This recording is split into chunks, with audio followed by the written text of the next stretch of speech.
서울의 소득 대비 주택 가격 비율은 26배에 달하며 이는 뉴욕의 13배보다 2배 높은 수치입니다. 소득은 제자리인데 주택 가격만 끝없이 상승한 결과 젊은 세대는 주거 사다리에서 탈락하고 결혼과 출산을 포기하는 상황에 이르렀습니다. 지금의 부동산 가격은 실질 소득과 전혀 괴리된 빚의 거품일 뿐입니다. 이미 OECD와 주요 국제 기관들도 한국 경제의 회복 가능성보다는 장기 침체를 전망하고 있으며 주택 시장의 버블 붕괴 가능성을 높게 보고 있습니다. 경기도 수원시 권선구 오목천동에 위치한 오목천역 서이스타일스 아파트는 2016년 12월에 사용 승인을 받은 단지입니다. 이 아파트는 13개 동으로 총 844세대가 거주하고 있습니다. 최고 층수는 24층이며 용적률 199%, 건폐율은 16%입니다. 총 주차 대수는 919대로 세대당 1.08대입니다. 33평형의 공시가격은 2억 9,700만원, 보유세는 약 29만 6,040원입니다. 이 아파트는 2017년 당시 33평형 매매가가 3억 1천만원에서 최고 7억 3천만원까지 상승했으나 최근 2025년 3월 기준으로 4억 7,800만원에 거래되어 최고액 대비 35% 하락했습니다. 주변 편의시설로는 이마트 3km, 홈플러스 3km가 위치하고 있습니다. 종합병원으로는 화흥병원이 약 1.3km 거리에 있으며 반경 1km 이내에 병원 19개, 약국 8개, 편의점 4개, 학원 16개가 분포되어 있습니다. 교육시설로는 오현초등학교 651m, 영신중학교 783m, 영신여자고등학교 685m가 있습니다. 교통편으로는 오목천역이 539m 거리에 있으며 판교까지 약 60분, 강남까지는 약 70분이 소요됩니다. 한국 경제가 절대 위기의 나락으로 빠져들고 있다는 주장이 점점 더 강해지고 있습니다.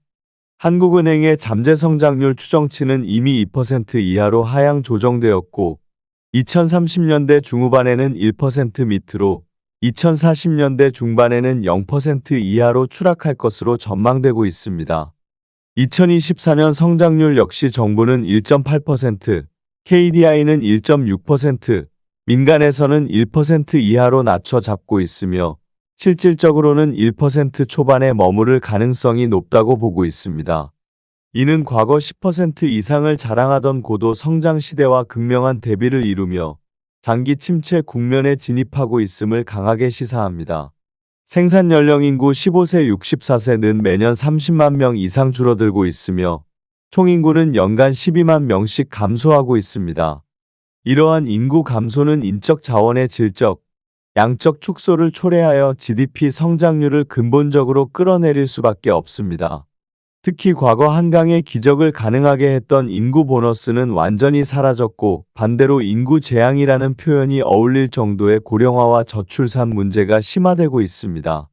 그럼에도 정부는 여전히 경제 성장 전략의 중심을 부동산에 두고 있습니다. GDP 구성 항목 중 투자 항목은 설비 투자와 기술 투자 R&D가 아니라 건설 투자가 절반 이상을 차지하고 있으며 이는 대부분 주택 건설에 집중되어 있습니다. 이로 인해 미래 먹거리 산업에 대한 투자는 위축되고 있습니다. 부동산에 몰린 과도한 투자 재원이 기업의 생산성 향상과 신산업 육성을 가로막고 있는 실정입니다. 가계부채 문제는 더욱 심각합니다. 2023년까지 GDP 대비 가계부채 비율은 100%를 넘겼으며 한국은행은 통계 기준을 조정해 이를 90% 초반으로 낮춘 것으로 발표했습니다. 하지만 여기에 전세보증금 1,000조 원을 포함할 경우 실질적인 가계부채 비율은 130%를 초과합니다. 이는 OECD 최고 수준이며 GDP 대비 가계부채가 80%를 넘으면 오히려 경제를 침체시키는 효과가 있다는 점에서 큰 위험성을 내포하고 있습니다. 이 같은 위기를 초래한 가장 큰 원인은 정치권과 정부, 그리고 언론의 부동산 띄우기 전략입니다. 전 정부와 현 정부 모두 빚내서 집사라는 정책을 반복했고 이를 뒷받침하기 위해 특례보금자리론, 신생활 특례대출, 청년주택 드림 대출 등 다양한 정책 금융을 동원해 시장금리보다 1에서 2% 낮은 수준으로 자금을 공급했습니다. 심지어 만기 50년짜리 대출까지 허용하며 미래 세대의 부채를 가속화시켰습니다. 청년층의 부채는 더욱 위험한 구조로 전개되고 있습니다. 30대에서 이제는 20대까지 대출을 확대하고 있으며 20세 청년에게 3억 4억 원까지 대출을 허용하는 정책까지 추진되고 있습니다. 이는 실질 소득이나 상환 능력을 고려하지 않은 무책임한 정책이며 부동산 가격을 유지하기 위해 미래 세대까지 희생시키는 구조입니다. 한편 우리나라는 일본 버블 붕괴 직전의 1980년대 말 상황과 유사한 구조로 흘러가고 있습니다. 당시 일본도 저금리와 과도한 부동산 투자, 가계부채 비율 68%라는 고위험 구조 속에서 버블이 붕괴되었고 이후 잃어버린 30년의 장기 침체로 이어졌습니다. 현재 한국은 이보다 더 심각한 수준으로 가계부채 비율은 이미 100%를 넘었고 인구 구조 역시 일본보다 더 빠르게 고령화되고 있습니다. 게다가 소득 대비 집값 수준은 세계 최고 수준입니다. 서울 기준 평균 아파트 가격은 소득의 26배로 뉴욕의 13배보다 2배 높습니다. 이는 젊은 세대가 26년간 아무것도 쓰지 않고 저축해야 집을 살 수 있다는 의미로 실질적인 주거 접근성은 절망적인 수준입니다. 결국 이 모든 구조는 정부가 미래를 담보로 현재의 부동산 시장을 유지하려는 시도에서 비롯된 것입니다.